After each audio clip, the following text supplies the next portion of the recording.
Oi, tudo bem com vocês? Espero que sim.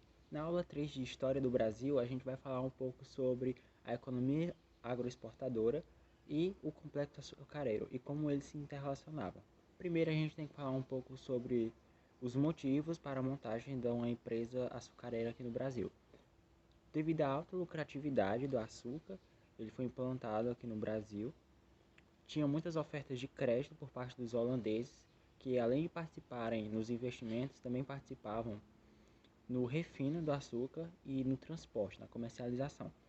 Além disso, o Brasil tinha ótimas condições climáticas e de solo para o plantio de açúcar, além de não ter se encontrado metais, o que favoreceu o desenvolvimento de plantio de açúcar e de outros produtos, ao invés da mineração. Historicamente, o açúcar começou a ser plantado no litoral, por volta do século XVI e XVII, com destaque na parte do Nordeste, principalmente no litoral de Pernambuco e no recôncavo baiano, por meio de pequenos núcleos, denominados engenhos. O engenho se dividia em casa grande, senzala e a maquinaria da cana-de-açúcar, que a gente pode destacar a moenda, a casa de purgar e as caldeiras, além de alguns engenhos também terem capelas. Agora a gente falando um pouco da sociedade que tinha nesse engenho, a gente pode colocar a nobreza local, que seriam os senhores de engenho, e alguns funcionários públicos que tinham não nos engenhos, e sim nas pequenas vilas e cidades, e o clero.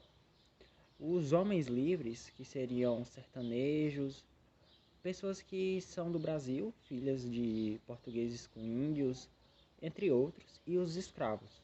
São esses três elementos, a nobreza local, homens livres e escravos. Dando um destaque um pouco para os escravos, na aula passada eu falei sobre os escravos negros e os indígenas. Os indígenas nessa época são utilizados também, mas em menor escala, devido à alta lucratividade do tráfico negreiro e por causa das fugas que eram mais fáceis, já que os índios conheciam o território. Uma curiosidade é falar sobre a brecha camponesa, que é uma instituição vinda da Idade Média, em que o senhor de terra, no caso o suzerano, dava pedaços de terra, lotes, para os seus servos trabalharem e lá plantarem a sua comida. Isso também aconteceu aqui no Brasil, principalmente entre senhor de engenho e escravos. Falando um pouco de modo geral sobre as características principais da sociedade naquela época, a gente podia falar que era o patriarcal, onde o senhor de engenho, que geralmente era um homem, é que tomava as decisões finais, endogâmico, ou seja, as pessoas só podiam se casar com outras se fossem do mesmo extrato social. Misógina, a mulher sofria muita violência, tinha poucos direitos e era forçada ao trabalho doméstico. E por fim, estamental, ou seja, a sociedade era dividida em estamentos em que havia pouca mobilidade social entre elas.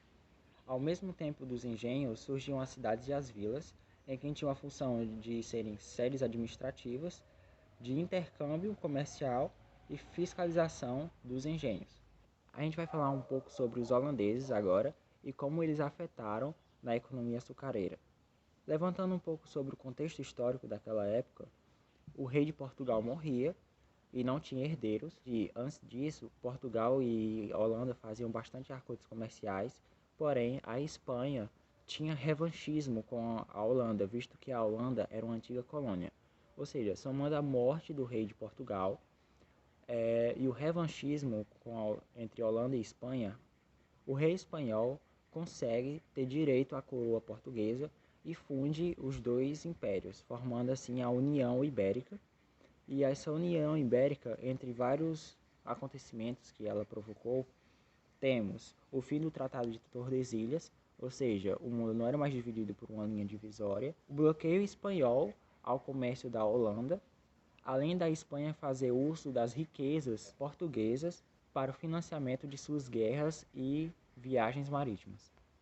Com esse bloqueio comercial por causa da União Ibérica, a Holanda revidou.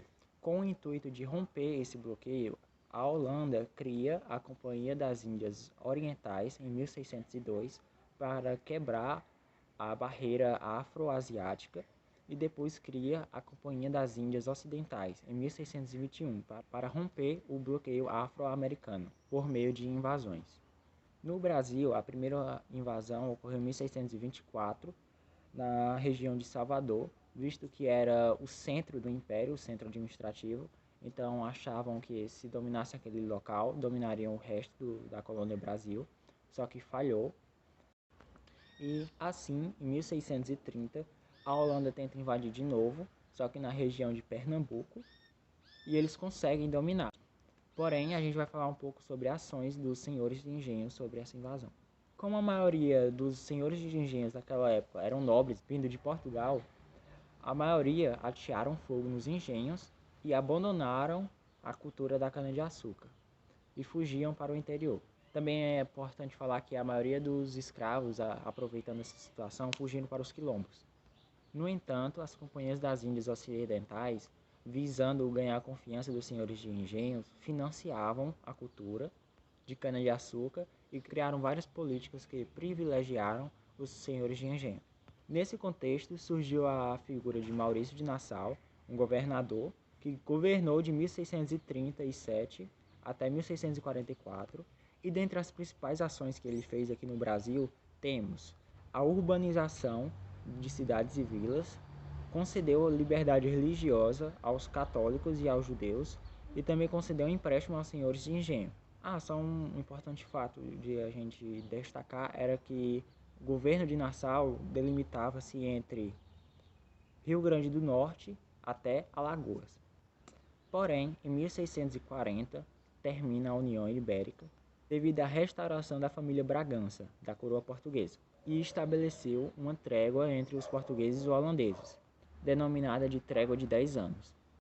Porém, essa nova trégua foi rompida pelos holandeses devido a novas invasões que eles fizeram tanto no Brasil como em colônias africanas.